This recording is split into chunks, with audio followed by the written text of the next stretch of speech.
तुमचं आणखी एका नवीन ब्लॉगमध्ये अगदी मनापासून स्वागत करते।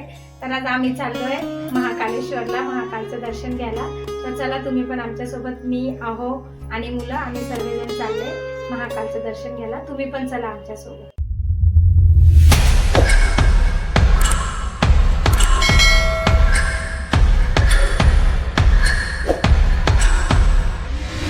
आम्ही जायला ताला वगैरे लावला, तिथं आहो काढतात बुट। चला निघाले आम्ही जाण्यासाठी। सर्वात अगोदर आम्ही केली रिक्षा रेल्वे स्टेशन जाण्यासाठी। रेल्वे स्टेशनावर गेले पण आम्हाला ट्रेनचा टाईम निघून गेला होता, मग आम्ही बसने जायचं ठरवलं। बसलो आम्ही सर्वजण बसमध्ये। बसमधून जाताना खूप ऊन दिसत होतं, पण तिथं गेल्यावर काही ऊन जास्त लागलं नाही। हा बघा मयंक काय बोलतोय तुम्हाला।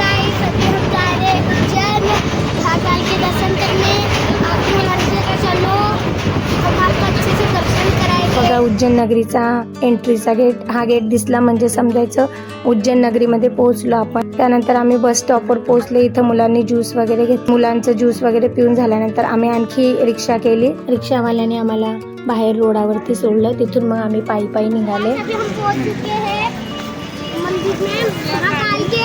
12 वाजले, सकाळी 9:30 वाजताची निघलेले, आता 12 वाजले आम्हाला। त्यानंतर इथं आम्ही चपला वगैरे ठेवल्या आणि प्रसाद घेतला, पण वापस आम्ही चपला घातला कारण की लांब इथून मंदिर, पायी पायी जायचंय आणि पाय जळतील उन्हाच्या टायमामुळे। आम्ही वापस चपला घातल्या, इथून निघालो मग आम्ही मंदिरात जाण्यासाठी। इथं ऊन खूप चमकायला लागलं होतं, मी पण स्कार्फ घेतला, मुलांना पण टोप्या वगैरे घातल्यानंतर हे आहे भारत माता मंदिर। खूप छान आणि सुंदर मोठं मंदिर आहे भारत माता। ही त्रिवेणी भवन आहे, यात हेलिकॉप्टर पंखा लागलेला आहे, त्याला आपण पुढे बघू। पुढे निघालो आम्ही पायी पायी चालत। मुलं सोबत असले तर तुम्ही पण अशा पाण्याच्या बॉटल्या सोबत नेत जावा। असं तर जागेवर पिण्याची व्यवस्था, पाणी पिण्याची व्यवस्था होती। ही बघा ही शिप्रा नदी आहे, त्यावरून हा गेलेला आहे अशोक पूल। बघा मयंक काय म्हणतोय तुम्हाला। अभी हम बाबा के दर्शन करने जा रहे हैं, आप भी हमारे साथ चलो। अभी थोड़ी दूरी है, बस थोड़ा सा दूर है। खूप ऊन लागत होतं, त्यानंतर पुढे चालत चालत निघाले आम्ही। हे मस्त असं छान नकाशीदार खांब, मोठे मोठे खांब उभं केलेले आहे। खूप छान छान बगीचा आहे इथं। सर्व बगीच्यामध्ये फुलांचे झाडं लागलेले होते। असं करत करत आम्ही या रांगेत लागायला लागलो। मग चपला काढल्या आणि इथं रांगेत लागलो। चाललो आता आम्ही पुढे। हे आहे महाकालेश्वरचं गेट, इथून आतमध्ये घुसलो। आता इथून पूर्ण ह्या रांगांमध्ये जाऊन मग आपल्याला दर्शन भेटणार देवाचं।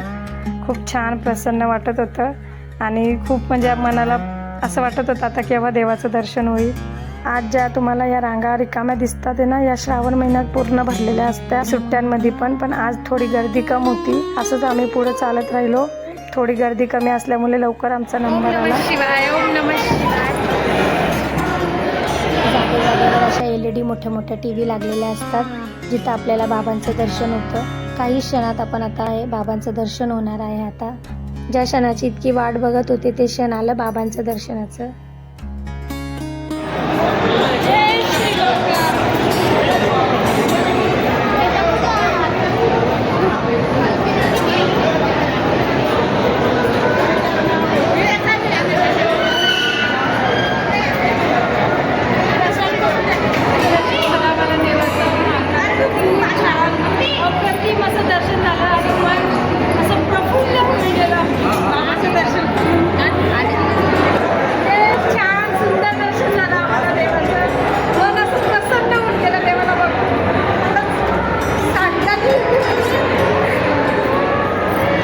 आम्ही थोडं फोटो सेक्शन पण केलं। त्यानंतर दर्शन करून बाहेर आल्यानंतर बाबांचं सर्व स्वरूपांचं इथं कॉरिडॉर बनवलेलं आहे। खूप छान सुंदर आहे। सर्वात अगोदर भेटतं हे नागभूषण नागेश्वर, जिथं बसण्याची पण व्यवस्था आहे आणि आपण इथं या सावलीत बसून घरून आणलेलं जेवण पण करू शकतो। मस्त लोक इथं आराम करत बसले होते। त्यानंतर इथं पूर्ण महादेवाचे सर्व स्वरूप आहे। बघा तुम्ही पण दर्शन घ्या। असं पूर्ण कॉरिडॉर बनवलेला आहे बाहेर महादेवाच्या स्वरूपांचं। किती छान सुंदर सुरेख मूर्त्या दिसत आहे बाबांच्या। त्यानंतर इथं पुढे हनुमानजी पण विराजमान आहे, भव्य अशी मूर्ती आहे हनुमानांची। त्यानंतर इथं गंगेश्वर महादेव आहे, जिथं महादेवाच्या जटामधून गंगादेवी निघते। फिरून जावं लागतं. तर इतकं छान दर्शन झालं ना देवाचं, खरंच खूप छान. आज जास्त गर्दी पण नव्हती. कॉरिडोरच्या पुढे असं छान छान असे सुंदर बगीचे बनवलेले होते. इथं सर्व फुलांचे झाडं होते आणि फुलं पण खूप लागलेले होते. त्यानंतर पुढे इथं होतं त्रिवेणी भवन. त्या त्रिवेणी भवनात खूप मोठा असा हेलिकॉप्टर पंखा होता, जो की मी पण बघून खूप आश्चर्यचकित झाले. जीवनात एवढा मोठा पहिल्यांदा पंखा बघितला आणि तो खाली खूप छान अशी हवा पण घालत होता. हे आहे समुद्र मंथनचं दृश्य. सर्वात अगोदर समुद्र मंथनमधून विष निघालं, तेच विषपान ग्रहण करताय इथं बाबा. त्यानंतर इथं पुढं आहे दशाननची मूर्ती. दशानन कैलाश पर्वत डोक्यावर उचलून घेऊन चालले होते, ते दृश्य दाखवलेलं आहे इकडे. हे आहे महादेव पार्वतीच्या वरातीचं दृश्य. त्यानंतर इथं हे आहे चंद्रशेखर स्वरूप बाबांचं, जिथं नारायण महादेवाचं शृंगार करत आहे. हे आहे पंचानन महादेवांची मूर्ती पण स्थापन केलेली आहे इकडे. इथं दाखवलेल्या प्रत्येक मूर्तीसोबत बाबांच्या लीलाए जोडलेल्या आहेत. हे आहे कालभैरव. हे भोलेनाथ बाबाचं खूप रौद्र आणि शक्तिशाली अवतार मानलं जातं. यांना उज्जैनचा कोतवाल पण म्हटलं जातं, कारण त्यांच्या परवानगीशिवाय उज्जैनमध्ये कोणालाही प्रवेश भेटत नाही. महाकाल मंदिरापासून 10 किलोमीटरवर कालभैरव नाथांचं खूप मोठं असं मंदिर आहे. ही भोलेनाथांची काल संवार मूर्ती आहे, जिथं ते मार्तंड ऋषीला वाचवतात. इथूनच महामृत्युंजय मंत्राची उत्पत्ती झाली आहे. ही मोठी आणि भव्य अशी मूर्ती बनवण्यात आलेली आहे, बघा तुम्ही पण. त्यानंतर पुढे आम्ही इथं निघालो अन्नक्षेत्राकडे. हे आहे महादेवांचं वीरभद्र स्वरूप. त्यानंतर इथं पुढे सप्तऋषी मंडल पण आहे, त्यात लाइटिंग लावली जाते रात्रीच्या टायमाला आणि खूप छान असं दिसतं ते.